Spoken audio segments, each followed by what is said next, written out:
வணக்கம்,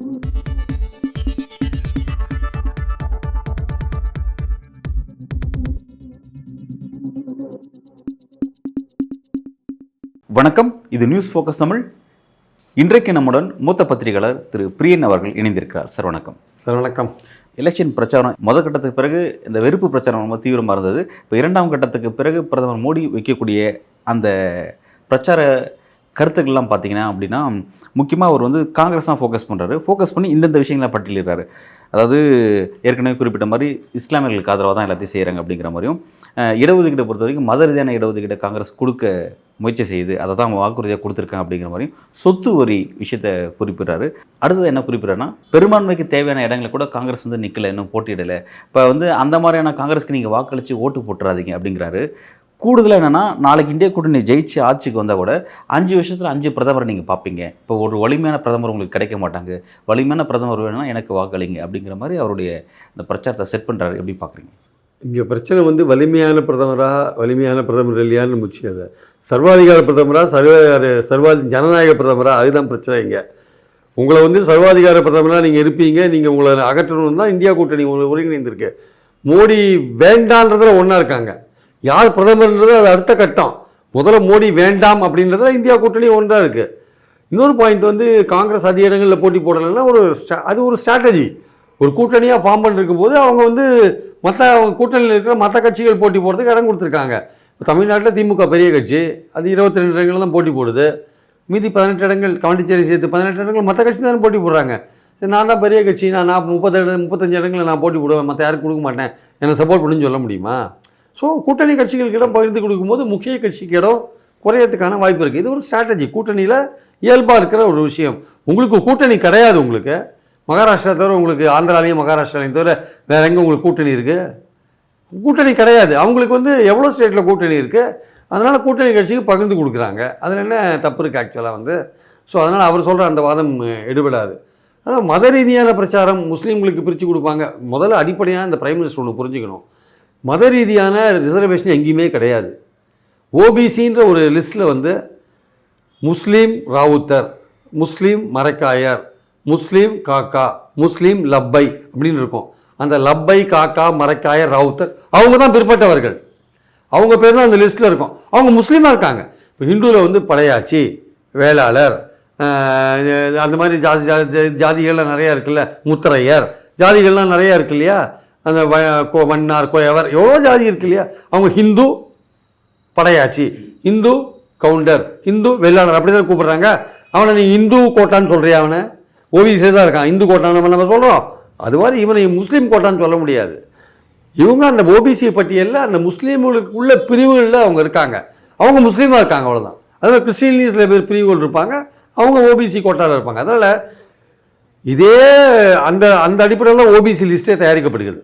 இப்போ தமிழ்நாட்டில் வந்து 30% பிசி கோட்டா இருக்குது. அந்த பிசி கோட்டாவில் இந்த மாதிரி நான் சொல்கிற மரக்காயர் அந்த மாதிரி முஸ்லீம் பிரிவுகள் இருக்குல்ல, அவங்களுக்கு 3.5 அதுலேயும் தனியாகவே கொடுத்துருக்காங்க. ஏன்னா அவங்க முன்னேறலை, அவங்க இப்போ கல்வி வேலை வாய்ப்பில் முன்னேறாத இருக்காங்க. அந்த 30% கோட்டா கொடுத்துமே அவங்க அந்த கோட்டாக்குள்ளேயே முன்னுக்கு வர முடியல. ஜெயலலிதா ஒரு கமிட்டியை போட்டாங்க. அந்த கமிட்டியை கருணாநிதியும் ஃபாலோ பண்ணார். அந்த கமிட்டி கண்டுபிடிச்சது இத்தனை வருஷ காலம் 30% கொடுத்ததில் முஸ்லீம்களோட இளைஞர்களுக்கோ பெண்களுக்கோ கல்வியில் வேலை வாய்ப்பில் பெரிய அளவுக்கு கிடைக்கல. அதனால் தனியாக கவனிக்கணும். கோட்டாவோட முக்கிய நோக்கமே என்னென்னா, சமுதாயத்தில் ரொம்ப கீழே இருக்கிறவங்கள மேலே தூக்கி விடணும். கோட்டா கொடுத்துமே அவன் கீழே தான் இருக்கான்னா அவனை வந்து தனியாக கவனிக்கணுன்றது தான் பாயிண்ட்டு. அதில் தான் அது வந்து முஸ்லீம்களை அப்படி தூக்கி விடணுன்றது ராஜேந்திர சச்சார் கமிட்டின்னு சொல்லியிருக்கான், ரங்கநாத் மிஸ்ரா கமிட்டின்னு சொல்லியிருக்கான். அந்த அடிப்படையில் தான் அது வந்து செய்யப்படுகிறது. ஆக்சுவலாக மதம் என்ற அடிப்படையில் செய்யப்படலை. மதத்தின்குள்ளே இருக்கிற முஸ்லீம் மதத்துக்குள்ளே பிரிவுகள். இது ஒரு பிரைம் மினிஸ்டர் வந்து இது பிரச்சாரத்துக்காக வேணும்னு பயன்படுத்துகிறார். முஸ்லீம் சொல்லி, அப்போ இந்துக்களை சொல்லு, ஓபிசியில் இருக்க இந்துக்களை பற்றி சொல்லு, இந்து கோட்டான்னு சொல்லுங்கள். படையாச்சி கொடுத்தது இல்லை வேளாளர் கொடுத்ததுலாம், கவுண்டர் கொடுத்தது, அது கொடுத்தது, இது கொடுத்தது, எவ்வளோ இருக்குது, எவ்வளோ பிரிவுகள் இருக்குல்ல, இந்து கோட்டான்னு சொல்லுங்கள். ஏன் இதை மட்டும் முஸ்லீம் கோட்டா சொல்கிறீங்க? இது மரக்காரி கொடுத்தது, லப்பை கொடுத்தது, ராவுத்தரை கொடுத்தது சார். இது அவங்க அந்த பிரிவில் முஸ்லீம், அவன் மதத்தில் முஸ்லீமாக இருக்காங்க, அவ்வளோதான். இவன் மதத்தில் ஹிந்துவாக இருக்கான், ஆனால் பிரிவு வேறு. அவனை மட்டும் இந்து கோட்டான்னு சொல்ல மாட்டேறீங்க, இவனை முஸ்லீம் கோட்டான்னு சொல்கிறீங்க. அதை எப்படி சொல்கிறீங்க? அதை மட்டும் வாக்கு வங்கின்னு சொல்கிறீங்க. அப்படி சொல்லக்கூடாது. ஆக்சுவலாக ஓபிசி லிஸ்ட்டில் இருக்கான். வேணும்னு பொய்யான ஒரு அடித்தளத்தில் தன்னோட வாதங்களை வந்து கட்டமைக்கிறாரு பிரைம் மினிஸ்டர். ரொம்ப தவறான ஒரு விஷயம். ஆக்சுவலாக அவரே யார் பிரைம் மினிஸ்டரே ஒரு 10 வருஷத்துக்கு முன்னாடி என்ன சொன்னார்னா, எங்கள் குஜராத்தில் 70 முஸ்லீம் பிரிவுகளுக்கு நான் ஓபிசியில் இடம் கொடுத்துருக்கோன்றார். அவரே சொன்னார். அவருக்கு தெரியும், ஆனால் வேணும்னு திசை திருப்புறாரு. இதே கர்நாடகாவில் 94 தேவகோடை தான் கொடுத்தார் 4% கோட்டா. காங்கிரஸ் கொடுக்கல. ஆனால் பிரச்சாரத்தில் என்ன சொல்கிறாரு, சித்தராமையா கொடுத்தாருன்னு பிரச்சாரம் பண்ணுறாரு. அது 94 தேவகோடா கொடுத்தது. மாற்றி மாற்றி பேசுகிறாரு. ஆக்சுவலாக கர்நாடகாவில் 1921 மைசூர் மகாராஜாவே முஸ்லீம்களுக்கு கோட்டா கொடுத்துரு. முஸ்லீம்களோட பிரிவுகளுக்கு கோட்டா கொடுத்துருக்காரு. அப்புறம் பிரிட்டிஷ் ஆட்சி காலத்தில் இருந்திருக்கு. இதெல்லாம் வரலாறு சார். இதெல்லாம் அதை விட்டுட்டு வரலாறுலாம் விட்டுட்டு ஏதோ காங்கிரஸை குறை சொல்லணுன்றதுக்காக மைனாரிட்டிகளுக்கு சிறப்பு கவனம் கொடுக்கணுன்றது அரசியல் சட்டம் 29-30 பிரிவு இருக்குது சார். அந்த பிரிவில் சிறுபான்மையோருக்கு கல்வி மற்றும் வேலை வாய்ப்பில் என்ன மாதிரி பண்ணணும், உதவித்தொகை கொடுக்கணும், எல்லா விஷயம் அதில் இருக்குது. அதை விட்டுட்டு காங்கிரஸ் தான் முஸ்லீம், நீ காங்கிரஸை முஸ்லீமோட சேர்த்து என்ன பண்ணுற, நீங்கள் மெஜாரிட்டி இந்துக்களுக்கும் முஸ்லீம்களுக்கும் மோத விட்டுட்டு இந்துக்கள் ஓட்டை வாங்கணும்னு பார்க்குறீங்க. ஆனால் மக்கள் இந்த வாட்டி இந்த அவங்க அன்றாடம் சந்திக்கிற பிரச்சனை, வேலை வாய்ப்பு, விலைவாசி, உங்களுடைய எலக்ட்ரல் பாண்டு ஊழல், இதெல்லாம் 7.5 லட்சம் கோடி ஊழல், இதெல்லாம் பார்த்துட்டு இந்த வாட்டி அவன் கண்டிப்பாக வேறு மாதிரி தான் ஓட்டு போடுவான். நீங்கள் சொல்கிறத அவன் நம்ப மாட்டான். இப்போ பிரதமர் மோடியோட பிரச்சாரத்தை கவனிக்கும் பொழுது எல்லாமே ஒரு புள்ளியில் இணையுது. காங்கிரஸுக்கு எதிராக இருக்குது. சொத்து வரி கொண்டது காங்கிரஸ், இஸ்லாமியர்களுக்கு ஆதரவாக இருக்குது காங்கிரஸ், பிறகு இங்கே இருக்க மக்களுக்கு மொத்தமாக விரோதமாக இருக்குது, இடஒதுக்கீடு சம்மந்தமாக மக்களுக்கு விரோதமாக இருக்குது காங்கிரஸ் அப்படின்னு சொல்லி காங்கிரஸுக்கு எதிராக நெரேட்டிவ் செட் பண்ணுறாரு.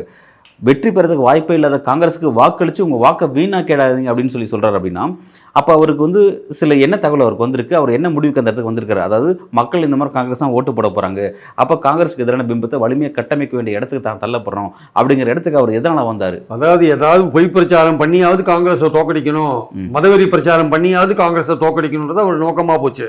அதனால தான் அந்த பொய்யெல்லாம் கட்டமைக்கிறார். அந்த வாரிசு டாக்ஸ் இருக்குல்ல, வாரிசு வரின்னு சொல்கிறாங்கல்ல, அது சாம் பிட்ரோடா அமெரிக்காவில் பண்ணுறதா சொல்கிறார். சாம் பிட்ரோடா சொன்னதுக்கும் காங்கிரஸ் தேர்தல் வாக்குறுதியில் அதை பற்றி ஒரு வார்த்தை கிடையாது சார். காங்கிரஸ் வாக்குறுதியில் முஸ்லீம்ன்ற வார்த்தையே கிடையாது. தேர்தல் வாக்குறுதியில் மைனாரிட்டின்ற வார்த்தை இருக்குது. மைனாரிட்டிக்கு உரிய ஷேர் கொடுக்கணும்லாம் இருக்குது. முஸ்லீம்ன்ற மைனாரிட்டினா வெறும் முஸ்லீம் மட்டும்தான் இருக்காங்களா? கிறிஸ்துவர்கள் இருக்காங்க, ஜெயினர்கள் இருக்காங்க, பௌத்தர்கள் இருக்காங்க, எவ்வளோ பேர் இருக்காங்க. மைனாரிட்டி பார்சிகள் இருக்காங்க, எல்லோரும் தான் மைனாரிட்டிகள். அதில் மைனாரிட்டின்ற வார்த்தை தான் இருக்குது. நீங்கள் அப்போ மைனாரிட்டிகள் முஸ்லீம்கள்ன்ற வார்த்தை அங்கே இல்லாத போது நீங்கள் எப்படி காங்கிரஸ் முஸ்லீம்களுக்காக அதை பண்ணுறாங்கன்னு நீங்கள் எப்படி சொல்கிறீங்க? மைனாரிட்டி வெல்ஃபேர்னு அவன் சொல்கிறான் அவன் பொதுவாக. ரெண்டாவது வாரிசு விஷயம்லாம் சாம் பெட்ரோலை சொன்னதுக்கும் எங்களுக்கு சம்மந்தம் கிடையாதுன்னு காங்கிரஸ் பலரும் சொல்லிட்டான். இவர் நீங்கள் செத்தா கூட உங்கள் வீட்டை பிடிங்கி போயிடுவோம், உங்களை எக்ஸ்ரே எடுப்பான்றது என்ன சார்? ஆக்சுவலாக ராகுல் காந்தி சொன்னது என்ன? ஆக்சுவலாக சர்வே பண்ணுவோன்னு அர்த்தம். அதை ஒரு பாமர லாங்குவேஜில் எக்ஸ்ரே எடுப்போம்னு சொன்னாரே தவிர, நாங்கள் சர்வே பண்ணி வருமானத்தையும் வளத்தையும் எல்லோருக்கும் கொண்டு போய் சேர்ப்போம், அதுக்கேற்ற கொள்கைகளை வகுப்போம், இதுதான் சார் அதில் இருக்கிறது. சர்ப்ளஸ் லேண்டு, அரசாங்க லேண்டை ஏழைகளுக்கு விநியோகிப்போம், இதுதான் சார் அதில் இருக்குது. அதில் மதமே இல்லை சார். எல்லாத்தையும் பொய்யா பேசுகிறார் பிரைம் மினிஸ்டர். இப்படிப்பட்ட ஒரு பிரைம் மினிஸ்டர் இந்தியா இதுவரையும் பார்த்ததே கிடையாது.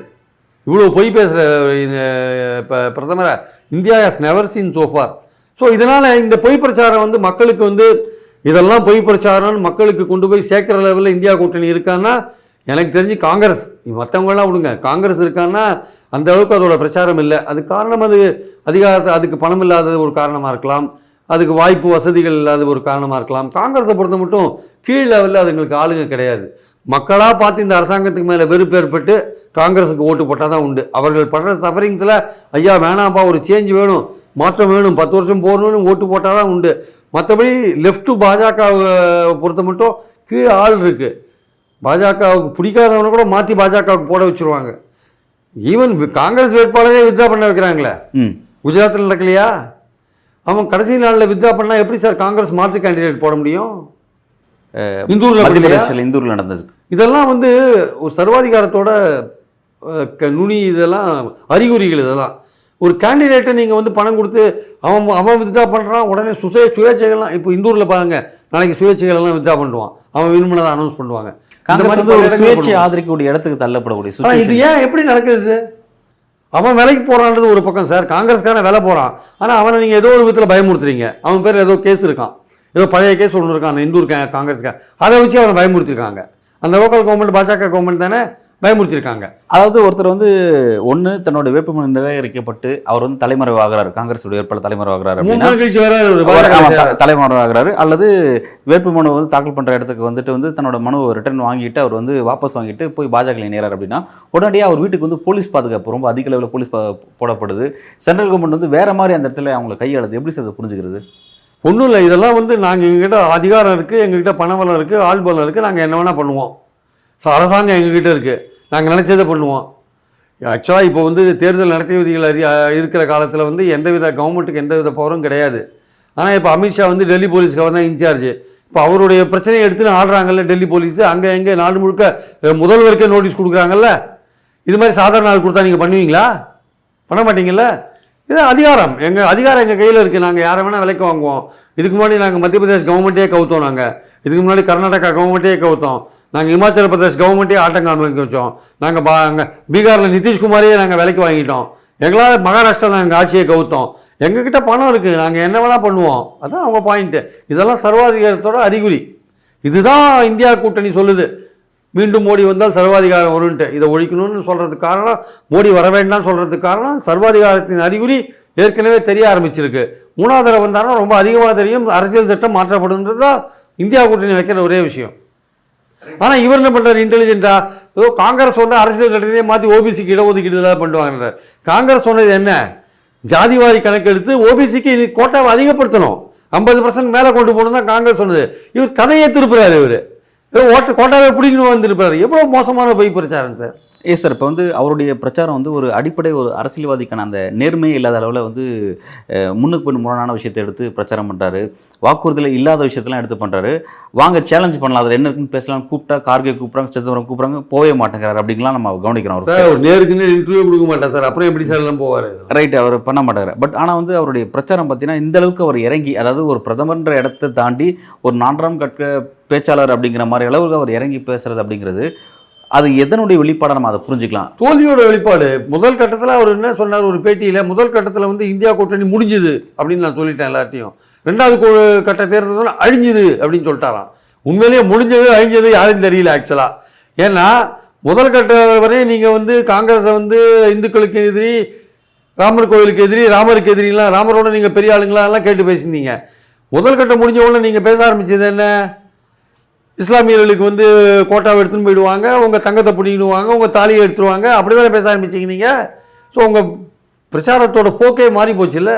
அப்போ பயம் வந்து உங்களை தொத்தின்னு தான் அர்த்தம். ஸோ உங்களுடைய சாதனையை சொல்லி ஓட்டு கேட்கல.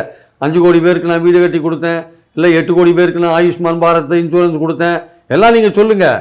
ஆனால் நீங்கள் உங்களுடைய பிரைம் பிரச்சாரம் எதுவாக இருக்குது? கேட்டால் சொல்கிறாங்க பாஜக ஆளுங்கள்லாம், பிரதமர் 1 மணி நேரம் பேசுகிறாரு, அதில் வந்து சில நிமிஷம் தான் அதை பேசுகிறாரு, அதை மட்டும் எடுத்து எல்லாம் இது பண்ணுறீங்க. கரெக்டு, 1 மணி நேரம் பேசுகிறாரு, சில நிமிஷம் தான் பேசுகிறாரு. ஆனால் ஒரு சொம்பு பாலில் ஒரு துளி விஷம் போடும்ல, ஒரு துளி விஷம். அதுதானே பொய்யை பேசுகிறீங்களா? அந்த ஒரு துளி விஷமாக பொய்யை பேசுகிறீங்களா? பொய்யை தானே கட்டமைக்கிறீங்க. அதனால் நம்ம பாயிண்ட் என்னென்னா வந்து முதல் கட்ட தேர்தலில் தோல்வி தெரிஞ்சு போச்சு. 2வது கட்ட தேர்தலில் தோல்வி உறுதியாகிடுச்சு ஆக்சுவலாக. 3வது கட்ட தேர்தலில் இவர் என்ன தான் சொன்னாலுமே போக போக இன்னும் அவருடைய செல்வாக்கு குறைமையை தவிர ஏறாது. எப்படி அந்த முடிவு வரீங்க? அவரோட செல்வாக்கு குறையுது? ரொம்ப சார் சிம்பிள் சார், ஒரு சிம்பிள் அரித்மேட்டிக் சொல்கிறேன் பாருங்க உங்களுக்கு. நான் வந்து பெரிய அரித்மேட்டிக்லாம் மக்களுடைய எண்ணம் வந்து அன்றாட பிரச்சனைகள் சம்மந்தப்பட்டது. 3வதாக ஒருத்தன் வந்தார்னா அவர் சர்வாதிகாரியாக இருப்பார்னு எல்லாம் தெரிஞ்ச விஷயம். அதே மாதிரி இந்த துருவரத்தி போன்றவர்கள்லாம் பண்ணுற பிரச்சாரம்லாம் நாட்டில் பெரிய மாறுதல் உண்டு பண்ணியிருக்கோம். 2வது வந்து இவங்க ஊழலும் கிடையாது, எலக்ட்ரல் பாண்ட் ஊழல். சரி, இவங்க பேசுகிறாங்களே 2Gயில் சுப்ரீம் கோர்ட் 2012 என்ன ஆர்டர் கொடுத்தாங்க?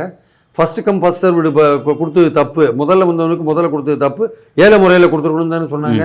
இன்றைக்கி பாஜக கவர்மெண்ட் என்ன தெரியுமா போயிருக்காங்க சுப்ரீம் கோர்ட்டுக்கு, நாங்கள் ஃபஸ்ட் கம் ஃபஸ்ட் சர்வ்டு கொடுக்கணும், ஏழை முறையை கொடுத்தது நீங்கள் அந்த தீர்ப்பை திருத்தி எழுதுங்க அப்படின்னு சொல்லிட்டு நாங்கள் ஃபஸ்ட் கம் ஃபஸ்ட் சர்வ்டு கொடுக்க போகிறோம்னு சொல்கிறாங்க. அப்போது ஊழல் பண்ணுறதுக்கு ஆரம்பம் தானே. ஒரு கேவலமாக ஒரு வெட்கம் கட்டு ஒரு சுப்ரீம் கோர்ட் வந்து ஒரு நியாயமான ஒரு தீர்ப்பு கொடுத்துருக்கு, அதை மாற்ற சொல்லி போகிறாங்களே சார், எவ்வளோ கேவலமான மென்டாலிட்டி பாருங்கள் இது. ஆக்சுவலாக இது வந்து ஊழல் பண்ணுறதுக்கு வசதியாக ஃபஸ்ட் கம் ஃபஸ்ட் சர்வ். நீங்கள் அதான் அதை ஊழல்னு சொல்லி தான் நீங்கள் சொல்லியிருந்தீங்க. இன்றைக்கி அதே முறையை நீங்கள் கையாள பார்த்தீங்கன்னா அது என்ன சார் அர்த்தம்? அது 10 வருஷத்துக்கு முன்னாடி எது தப்புன்னு சொல்லி அவங்க போறாங்க ரைட்டு உங்களுக்கு எப்படி? அது அப்போ நீங்கள் பண்ணால் எல்லாமே ரைட்டா? நீங்கள் ஊழல் பண்ணாலும் அது கரெக்டாக? அது இதுதான் மக்கள் சிந்திக்க வேண்டியது தான் ஆக்சுவலாக. ஆனால் மக்கள் இன்றைக்கி அடிப்படை வேலையில்லா திண்டாட்டம் சார். ஒவ்வொரு இளைஞருக்கும் வேலை கிடையாது. 73% இளைஞர்கள் இன்றைக்கி தகுதியுள்ள இளைஞர்கள் இந்தியாவில் வேலையில்லாத இருக்காங்க சார். அதுதான் இன்றைக்கி நிலைமை. விலைவாசி உயர்வு, எவ்வளோ விலைவாசி உயர்வு மோசமாக இருக்குது. அதனால் இவங்களுக்கு வந்து அந்த ரியல் டைம் ப்ராப்ளம் இருக்குல்ல, அந்த ப்ராப்ளத்தினால மக்கள் பாதிக்கப்பட்டிருக்காங்க. பெட்ரோல் விலை உயர்வு, கேஸ் விலை உயர்வு, டீசல் விலை உயர்வு, அன்றாட மளிகை சாமான் விலை உயர்வு எல்லாமே பார்க்குறாங்கல்ல. ஸோ அதனால் நீங்கள் சொல்கிற அந்த இஸ்லாமியர்கள், காங்கிரஸு, அப்புறம் அந்த தங்கத்தை பிடிக்கணுவான், தாலியை பிடிக்கணுவான், தாலியை பிடிங்கினது யாருன்னு பிரியங்கா காந்தி அழகாக சொல்லிட்டு போயிட்டாங்க. யார் யார் தாலியை யார் வச்சாங்க, யார் பிடிங்கினாங்கன்றதெல்லாம் கரெக்டாக சொல்லிட்டாங்க. ஸோ எவ்வளோ கேவலமாக ரொம்ப கீழே இறங்கி பேசுகிறாங்க பாருங்கள் சார். ரொம்ப சிம்பிள் சார். இந்தியாவில் வந்து பார்த்தீங்கன்னா இப்போது இந்தியா கூட்டணி ஸ்ட்ராங்காக இருக்கிற மாநிலங்கள் தமிழ்நாடு, பீகார், ஸ்ட்ராங்கான கூட்டணி அமைச்சிருக்கிற இடங்கள் தமிழ்நாடு, பீகார், உத்தரப்பிரதேஷ், டெல்லி, குஜராத், மகாராஷ்டிரா. இதில் வந்து இந்தியாவோட கூட்டணி ஸ்ட்ராங்காக இருக்குது. கூட்டணி இருக்குது, பலமாக அது ஃபைட் கொடுக்குது.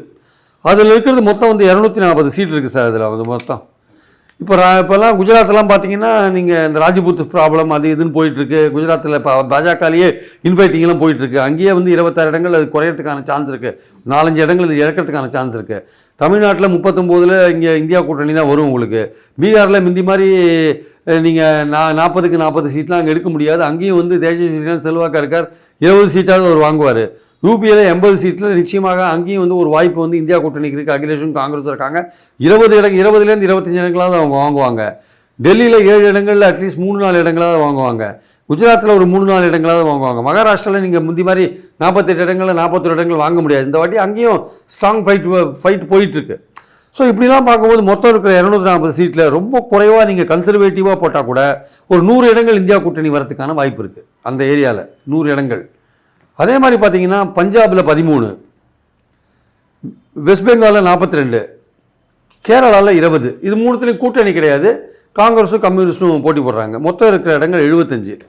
இந்த 75 இடங்களில் நான் மினிமமாக போடுறேன். ஒரு 55 இடங்களில் வந்து காங்கிரஸும் கம்யூனிஸ்டும் வின் பண்ணி வச்சுக்கோங்க. திரிணாமுல் காங்கிரஸும் வின் பண்ணி வச்சுக்கோங்க. வெறும் 50, அதுக்கு மேலே வின் பண்ண வாய்ப்பு இருக்குது. வெறும் 55 இடங்கள் வச்சுக்கோங்க. அங்கே ஒரு 55 கூட்டிக்கோங்க. 100 + 55, 100 + 55, 155. அடுத்து நீங்கள் ஹிந்தி பேசுகிற ஸ்பீக்கிங் ஸ்டேட்ஸ்க்கு வாங்க. மத்திய பிரதேஷ் 29, ராஜஸ்தான் 25, சத்தீஸ்கர் 11, ஹரியானா 10, உத்தரகாண்ட் 5, ஜார்க்கண்ட் 14. ஜார்க்கண்டில் ஹேமந்த் சோரன் கைது பண்ணதுலேருந்து கொஞ்சம் எதிரில் வீசிட்டு இருக்காங்க. அதே மாதிரி மத்திய பிரதேஷில் பிஜேபிக்கு அட்வான்டேஜாக இருக்குது. பட் 29ல் 3-4 இடங்களாவது காங்கிரஸ் அங்கே வரும். ராஜஸ்தானில் ஜாட்டும் ராஜ்புத்தும் படுகோவத்தில் இருக்கான். அங்கே முழு தேர்தலும் முடிஞ்சு போச்சு. 25 இடத்துல காங்கிரஸ் வந்து கிட்டத்தட்ட 18 இடங்களில் வெற்றி பெற்றதா ஒரு செய்தி வந்திருக்கு. ஆக்சுவலாக எக்ஸிட் போலில் வந்திருக்கிறதா ஒரு செய்தி போயிட்டுருக்கு. அது உண்மையாக பொய்யா தெரியாது. ஹரியானாவில் 10 இடங்கள் இருக்குது. அங்கே வந்து பிஜேபி வேட்பாளர்கள் கிராமத்துக்குள்ளே போகவே முடியல, அடித்து விரட்டுறான் ஜாட். அங்கே ஜேஜேபி கூட்டணியில் இருந்த கட்சி அவனே போக முடியல உள்ள, அவனே அடித்து விரட்டுறாங்க உள்ள. உத்தரகாண்டில் 5 இடங்களில் ஒரு இடம் காங்கிரஸ் வரும். மற்ற ஹரியானாவில் 10 என்னாச்சு? ஹரியானா 10ல் வந்து கண்டிப்பாக வந்து 7 இடங்கள் காங்கிரஸ் வரதுக்கான வாய்ப்புகள் இருக்குது. ஓகே.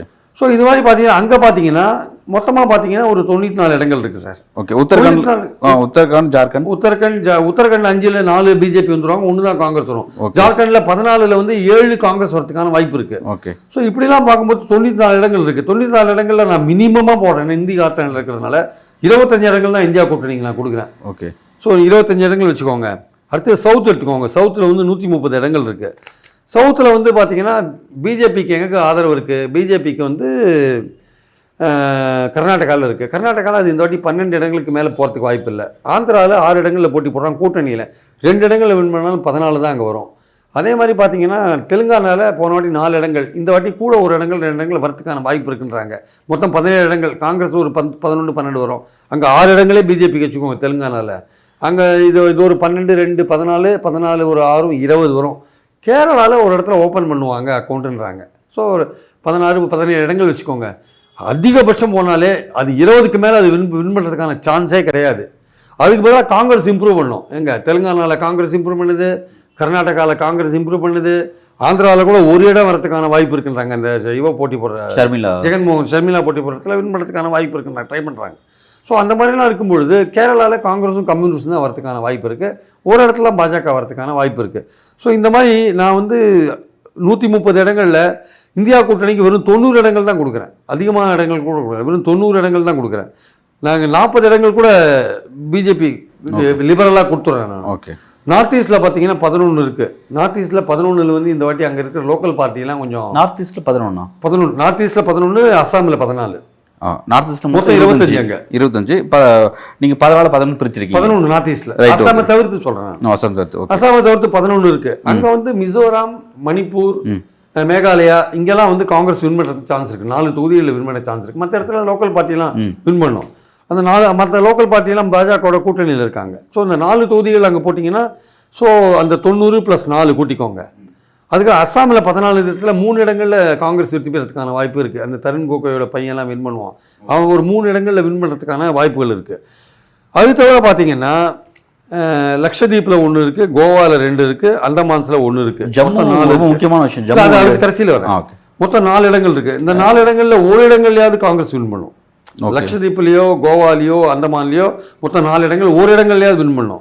ஓகே. அப்புறம் காஷ்மீரில் 6 இடங்கள் இருக்கு. அந்த கோவால மொத்தம் 2, ஆம் ஆத்மி காங்கிரஸ் மொத்தம் 4 இடங்கள்ல 1 வின் பண்ணும். அது கோவால 1 வின் பண்ணலாம், இல்லை அந்தமான்ல 1 வின் பண்ணலாம், லட்சத்தீப்பில் 1, ஏதோ ஒரு இடத்துல 1 வின் பண்ணும். அப்புறம் நீங்க வந்து பாத்தீங்கன்னா காஷ்மீர்ல 6 இருக்கு. 3 இடங்கள்ல கண்டிப்பா இந்தியா கூட்டணிக்கான வாய்ப்பு இருக்கு. அதிகபட்சம் 4 இடங்கள் கூட போகலாம், பட் 3 மினிமம் போட்டுக்கலாம். ஓகே. ஸோ இந்த மாதிரி நீங்க வந்து 100 + 55 + 25 + 90 + 4 + 3 + 1 + 3 இதை கூட்டிட்டு போனீங்கன்னா அதுக்கப்புறம் இப்போ நடுநிலை வைக்கிறது யார்? ஒரிசா 21, ஆந்திரா 25, 46 சீட் நடுநிலையாக இருக்கிற சீட்டு. நீங்கள் இதெல்லாம் கூட்டினீங்கன்னா உங்களுக்கு 292 சீட் வரும். நான் சொன்னதெல்லாம் கூட்டினீங்கன்னா. ஓகே. அப்போ மேஜிக் மார்க் வந்து 272. நான் நீங்கள் அதில் கூட நீங்கள் 10 குறைச்சிக்கோங்க. குறைச்சிட்டு 282 வரும் அட்லீஸ்டாக. மினிமமாக ரொம்ப கன்சர்வேட்டிவாக விட்டா. இது முழுக்க அரித்மேட்டிக்கு. மக்களுடைய இன்றைய ப்ராப்ளம், அவங்க ஒரு மாற்றத்தை விரும்புகிறாங்க அப்படின்னு நினச்சி, இந்த பாஜக வேண்டாம், ஒரு சேஞ்ச் வேணும்னு நமக்கு நினச்சி போட்டாங்கன்னா நிச்சயமாக இந்தியா கூட்டணி இந்த அளவுக்கு வெற்றி பெறுவதற்கான வாய்ப்பு இருக்கிறது என்பது என்னுடைய கருத்து. ஓகே. ரொம்ப கிளியராக உங்களோட அசஸ்மெண்ட் கொடுத்துருக்கீங்க சார். நீங்கள் ஒர்க் அவுட் பண்ணது பார்த்தீங்கன்னா எல்லாமே குறைஞ்சபட்சம் தான் ஒர்க் அவுட் பண்ணி, குறைந்தபட்ச அளவு தான் ஒர்க் பண்ணியிருக்கேன். அதிகபட்சம்லாம் இல்லை. இதெல்லாம் சவுத்தில் வந்து 130க்கு 90 தான் போட்டு 90 தான் கொடுத்துருக்கீங்க. ஆமாம். ஏன்னா ஆந்திராவை நான் கணக்கில் எடுத்துக்கல, அப்படியே விட்டுட்டேன் நான். பட் இப்போ வந்து கர்நாடகா தான் உங்களுக்கு பேஸு. கர்நாடகாலே இப்போ உங்களுக்கு 12 வருது. அங்கேயே நீங்கள் 12 கொடுத்துருக்கீங்க. அங்கேயே 12 கொடுத்துருக்கோம் நம்ம. அப்புறம் ஹிந்தி ஸ்பீக்கிங் ஸ்டேட்ஸில் 94 இருக்கு. அது 25 தான் இந்தியா கூட்டணி கொடுத்துருக்கேன். ஆமாம். பெரும்பான்மை அவங்களுக்கு தான் கொடுத்துருக்கோம் நம்ம. அப்போ அதாவது எப்படி இருக்கிறது குறைஞ்சு போட்டதா கூட 292 அப்படிங்கிறது 282 கிட்டத்தட்ட இந்த மேஜிக் மார்க்கை தாண்டுற அளவுக்கு வரதுக்கான வாய்ப்பு இருக்கு. ஆனால் அதே சமயம் இந்தியா கூட்டணி வந்து வலுவா தன்னுடைய பிரச்சாரத்தை இன்னும் கட்டமைக்கணும். அது வந்து வலுவாக கட்டமைக்கிறது மட்டும் இல்லாமல் அந்த கூட்டணி வச்சிருக்கிற கட்சியில் இப்போ வெஸ்ட் பெங்கால் தெரிஞ்சு போச்சு. மம்தா வந்து காங்கிரஸை வந்து ரொம்ப மோசமாக பேசுகிறாங்க. இங்கே வந்து ராகுல் காந்தி கம்யூனிஸ்ட் மோசமாக பேசுகிறாங்க. அதெல்லாம் வந்து இவங்க அவாய்ட் பண்ணணும். அதெல்லாம் வந்து ஒரு இப்போ 5 பிரைம் மினிஸ்டர் வந்துடுவாங்கன்னு சொல்கிறாருல்ல. இப்போ இந்த மாதிரிலாம் பேசிகிட்டு இருந்தால் அது மாதிரி தான் பிரைம் மினிஸ்டர் பேசிகிட்டு இருப்பார். ஸோ நீங்கள் அவங்களோட கூட்டணியில் இல்லை, நீங்கள் வின் பண்ணுற விஷயத்தை பாருங்கள். பாஜகவை பற்றி பேசுகிறதுக்கு எவ்வளோ விஷயம் இருக்குது. நீங்கள் அவங்கள பற்றி பேச வேண்டிய அவசியமே கிடையாது. ஸோ பாஜகவை எஃபெக்டிவாக கவுண்டர் பண்ணணும்னா எனக்கு ஓட்டு போடுங்கன்னு அதை சொல்லி கேட்கலாம். நீங்கள் மம்தா வந்து காங்கிரஸை தாக்க வேண்டிய அவசியம் இல்லை, ராகுல் காந்தி கம்யூனிஸ்ட்டை தாக்க வேண்டிய அவசியம் இல்லை. நீங்கள் எல்லாமே இந்தியா கூட்டணியில் தான் இருக்கீங்க. அதனால் நீங்கள் வந்து அந்த இடத்துல கொஞ்சம் ஸ்ட்ராட்டஜிக்கலாக வேலை செய்ய வேண்டிய அவசியம் இருக்குது. ரெண்டாவது, நீங்கள்லாம் ஒன்றா சேர்ந்தும் பிரச்சாரம் பண்ண வேண்டியிருக்கு. இப்போ இன்றைக்கி இருக்கிறதுலையே நான் பார்த்த வரையும் நல்ல பிரச்சாரம் பண்ணுறது பிரியங்கா தான் பண்ணுறா. எஃபெக்டிவாக காங்கிரஸுக்கு பிரச்சாரம் பண்ணுற, பிரதமருக்கு கவுண்டர் கொடுக்குற ஒரே ஆள் ராகுல் காந்தி. அவருக்கு இந்த பாரத் ஜோடோ யாத்திரை, பாரத் நியாய யாத்திரைலாம் போனதில் ஒரு செல்வாக்கு இருக்குது, இல்லைன்னு சொல்ல வரல. பட் பிரியங்காவுடைய பிரச்சாரம் தான் இன்றைக்கி காங்கிரஸுடைய முக்கிய ஒரு விஷயமா இருக்குது. ஸோ அவங்க பறந்து அந்த அம்மா பிரச்சாரம் பண்ணுறாங்க, நல்லாவும் பிரச்சாரம் பண்ணுறாங்க. அதில் எந்த விதமான சந்தேகமும் கிடையாது ஆக்சுவலாக. ஆனால் இவரெல்லாம் சேர்ந்து ஒன்றாக இந்தியா கூட்டணி வந்து ஒன்றாக பல இடங்களில் பண்ணணும். இப்போ வந்து கெஜ்ரிவாலோட ஒய்ஃபும் பிரியங்காவும் சேர்ந்து பண்ணணும் டெல்லியில். அந்த மாதிரி சேர்ந்து பண்ணால் தான் கீழே இருக்குது. இப்போது டெல்லியில் அந்த காங்கிரஸ் கட்சி தலைவர் விலைக்கு போயிட்டார். அவர் தான் கூட்டணியெலாம் செட் பண்ணார், அவர் தான் இருந்தார். திடீர்னு அவருக்கு யார் பின்னாடி இருந்து வேலை செஞ்சுருப்பாங்க நமக்கு தெரிஞ்ச விஷயம். அவர் ஏன் போகிறாருன்னு இந்த தேர்தல் நெருக்கத்தில் இன்னும் பல பேரை பிஜேபி இழுப்பாங்க, பல இடத்துல பிஜேபி இழுப்பாங்க. இதெல்லாம் எதிர்பார்க்க வேண்டிய ஒரு விஷயந்தான். இதெல்லாம் வந்து அதிர்ச்சி அடைய வேண்டிய அவசியமே கிடையாது. ஏன்னா பணமும் அதிகாரமும் அந்த அளவுக்கு வேலை செய்தாங்க ஆக்சுவலாக. ஸோ நம்ம பாயிண்ட் என்னென்னா, நீங்கள் வந்து இன்னும் இறங்கி எல்லோரையும் அரவணைத்து கொண்டு போங்க. அரவணைத்து கொண்டு நீங்கள் கெஜ்ரிவால் ஒய்ஃபும் பிரியங்காவும் ஒன்றா சேர்ந்து பிரச்சாரம் பண்ணணும். அதே மாதிரி இதில் வந்து ஜார்க்கண்டில் வந்து ஹேமந்த் சோரன் ஒய்ஃபும் பிரியங்காவும் ஒன்றா பிரச்சாரம் பண்ணணும். அதே மாதிரி பல்வேறு இடங்களில் ஒன்றா நீங்கள் சேர்ந்து பிரச்சாரம் பண்ணணும். இந்தியா கூட்டணி ஆட்கள் ஒன்றா சேரணும். மக்களுக்கு அப்போ தான் நம்பிக்கை வரும். நீங்கள் பிரைம் மினிஸ்டர் மோடி இருக்கக்கூடாதுன்ற ஒரு ஆங்கிளில் வேலை செய்கிறீங்க. யார் பிரைம் மினிஸ்டர்ன்ற லெவலில் வேலை செய்யலை. இவரை அகற்றணும் மோகத்தில் அடுத்து நாங்கள் பார்த்துக்குறோம் பாது எங்களோட வேலை இது. இவரை முதல்ல இடத்த காலி பண்ண வைக்கணும், அதுக்கு நாங்கள் பண்ணோம். அந்த எய்மில் நீங்கள் போகும்போது உங்கள்கிட்ட இருக்கிற எல்லா ஸ்ட்ரென்த்தையும் நீங்கள் ஒன்று சேர்க்கணும். ஆக்சுவலாக அதெல்லாம் நீங்கள் பண்ணணும். அப்புறம் அதெல்லாம் பண்ணினீங்கன்னா உங்களுக்கு எதிராக பிரைம் மினிஸ்டர் வைக்கிற பொய் கட்டுக்கதைகளை நீங்கள் உடைக்கணும். அதுக்கு உங்களுக்கு வந்து வசதி, மீடியா வசதியோ எதுவும் பண வசதியோ உங்களுக்கு இல்லை. பிரச்சாரம் மூலமாக தான் நீங்கள் அதை பண்ண வேண்டியிருக்கு. இப்போவே இந்த தாலி பற்றின விஷயத்தில் பிரியங்காவோட ரியாக்ஷன் பிரமாதமாக இருந்தது ஆக்சுவலாக வந்து. ஸோ அந்த மாதிரி நீங்கள் பண்ண வேண்டிய அவசியம் இருக்குது. அதனால் ஒன்றுபட்ட ஒரு பிரச்சாரம் தான் உங்கள் கூட்டணியை பற்றின நம்பிக்கையை மேலும் வளர்க்கும். ஆக்சுவலாக அதெல்லாம் பண்ணினீங்கன்னா உங்களுக்கு 282 நிச்சயம் என்பது என் கருத்து. ரொம்ப கிளியராக வந்து உங்களோட அசஸ்மெண்ட்டை கொடுத்துருக்கீங்க சார். வரக்கூடிய காலகட்டத்தில் இந்திய கூட்டணி இன்னும் ஒரு வாய்ஸில் பேச வேண்டியது இருக்குது. இந்திய கூட்டணியாக சேர்ந்து நீங்கள் ஒர்க் பண்ண வேண்டிய தேவை இருக்குது அப்படிங்கிறத உணர்த்திருக்கீங்க. இன்னும் 5 கட்ட தேர்தல் இன்னும் பேலன்ஸ் இருக்குது அப்படிங்கிறத பார்க்குறோம். அந்த 5 கட்ட தேர்தலையாவது இந்திய கூட்டணி வரக்கூடிய காலகட்டத்தில் இந்த விஷயங்களை மாற்றி செயல்படும்போது வெற்றி வாய்ப்பு இன்னும் தெளிவாகவே இருக்குது அப்படிங்கிறத குறிப்பிட்டிருக்கீங்க. வரக்கூடிய காலகட்டத்தில் இது அப்படி தான் நகரதாங்கிறத நம்ம பொறுத்திருந்து பார்ப்போம். மிக்க நன்றி.